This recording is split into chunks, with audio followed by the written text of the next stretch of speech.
நம்பிக்கை நம்பிக்கை நம்பிக்கை நம்பிக்கை இல்லாமல் நாளை இல்லை.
வணக்கம் தம்பி.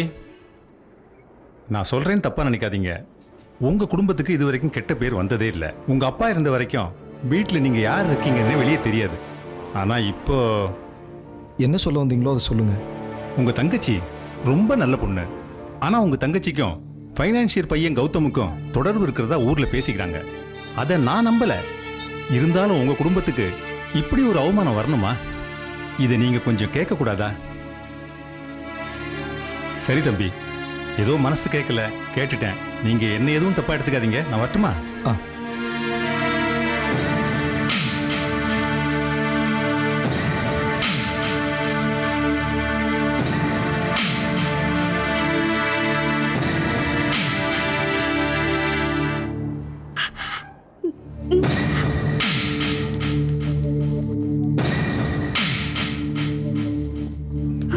அண்ணா, எப்ப நான் வந்தேன்? நல்லா இருக்கியா? இருக்கம்மா. அண்ணி தெரியுமா, அந்த ஆள் பேசுனதை நானும் கேட்டுட்டு தான் இருந்தேன்.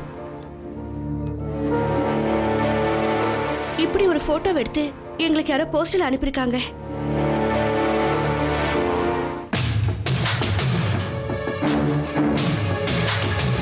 ஜெயந்தி இப்ப எங்க இருக்கா? அந்த கௌதம் வீட்டில் தானே இருப்பாங்க. சரி வாங்க வாங்க.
போனாலும் உன்னை நான் விட மாட்டேன்டி.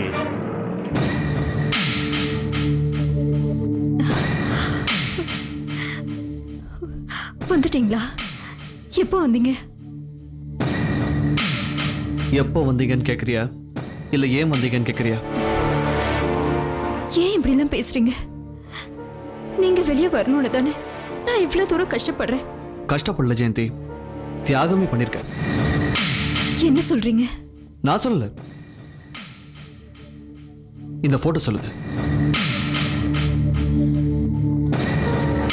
என்ன வாயடிச்சு போயிட்டு?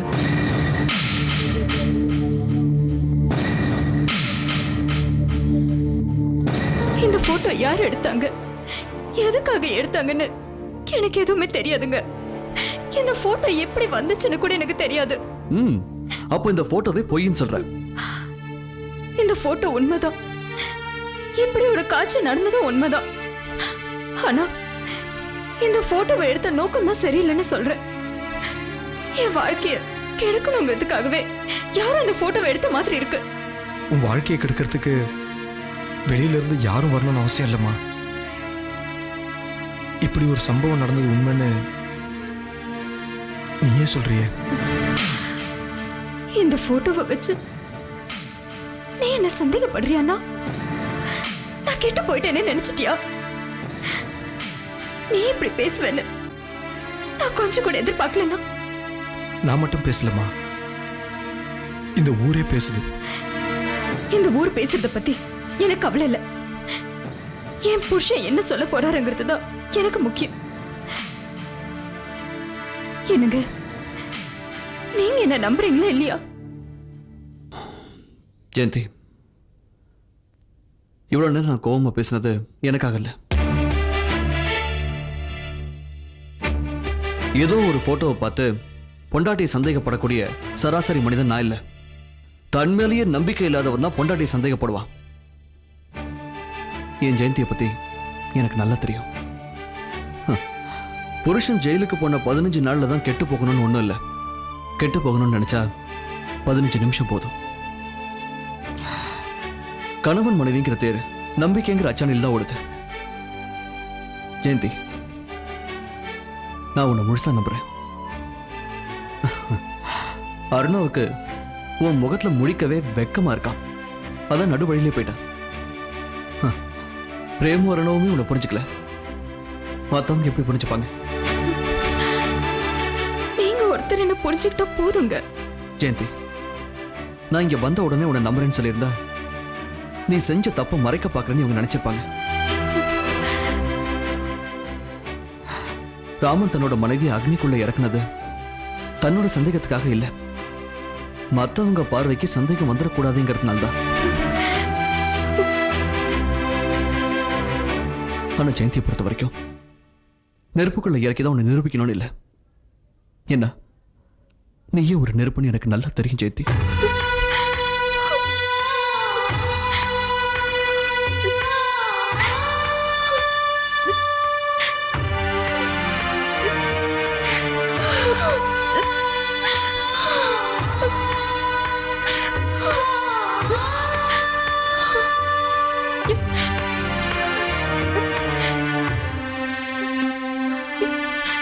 பிரேம், இப்படி ஒரு போட்டோவை எடுத்து அதை ஒருத்தர் உங்களுக்கு தபால் அனுப்பிச்சிருக்கான்னா ஜெயந்தியோட வாழ்க்கையை கெடுக்கிறது அவனோட நோக்கமா இருக்கும்.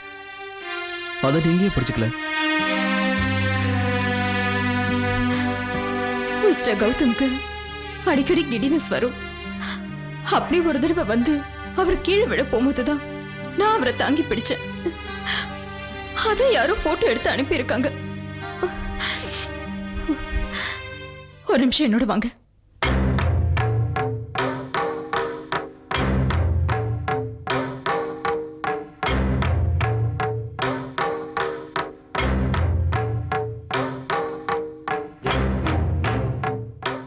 கொஞ்சம் இருங்க, வந்துடுறேன்.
இந்த குழந்தை கௌதமுடைய குழந்தை. இவ்வளவு பாத்துக்கணுங்கிறதுக்காக தான் நான் இந்த வீட்டுக்கு அடிக்கடி வந்துட்டு போயிட்டு இருக்கேன்.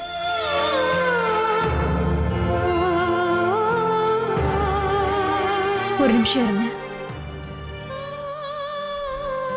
வாம்மா.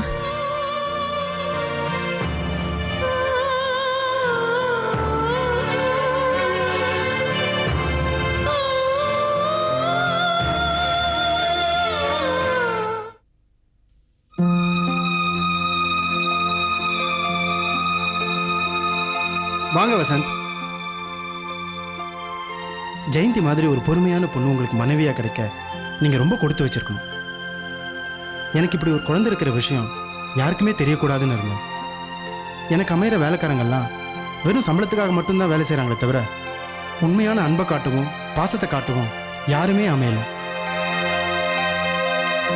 ஆனால் ஜெயந்தி அப்படி இல்லை.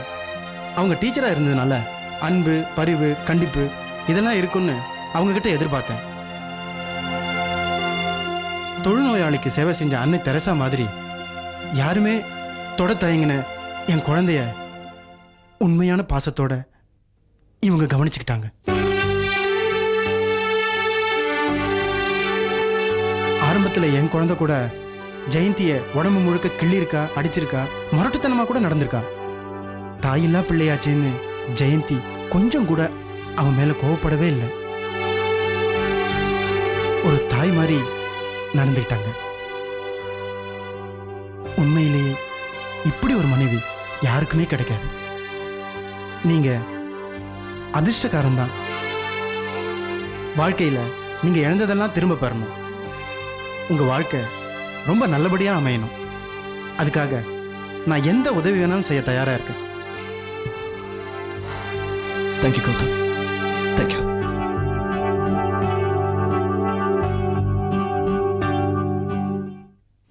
என்னம்மா இது, ஏதோ பெரிய பூகம்பம் வெடிக்க போகுதுன்னு நினைச்சா நவுத்து போன பட்டாசு மாதிரில பிசு பிசுத்து போச்சு.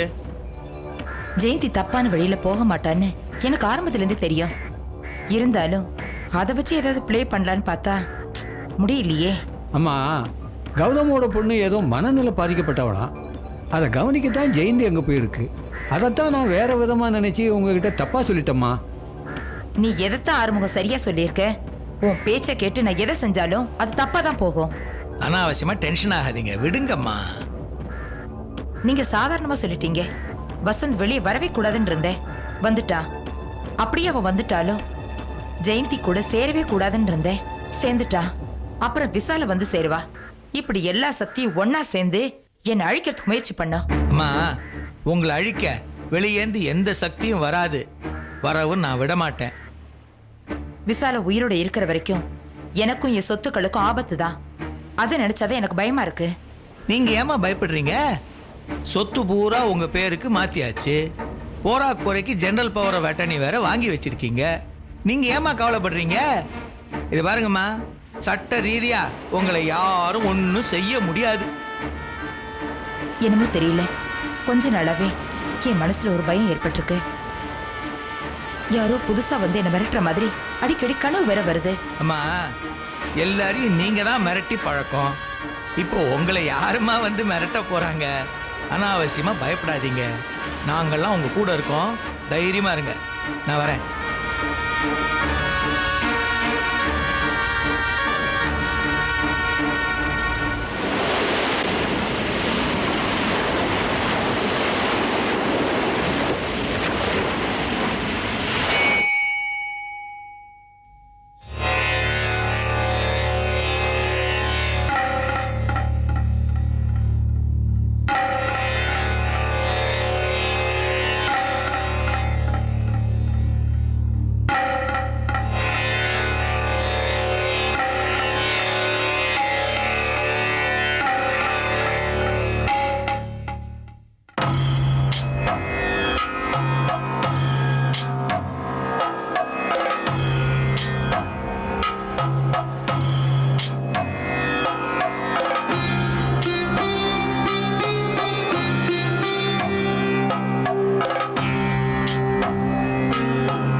விசாலா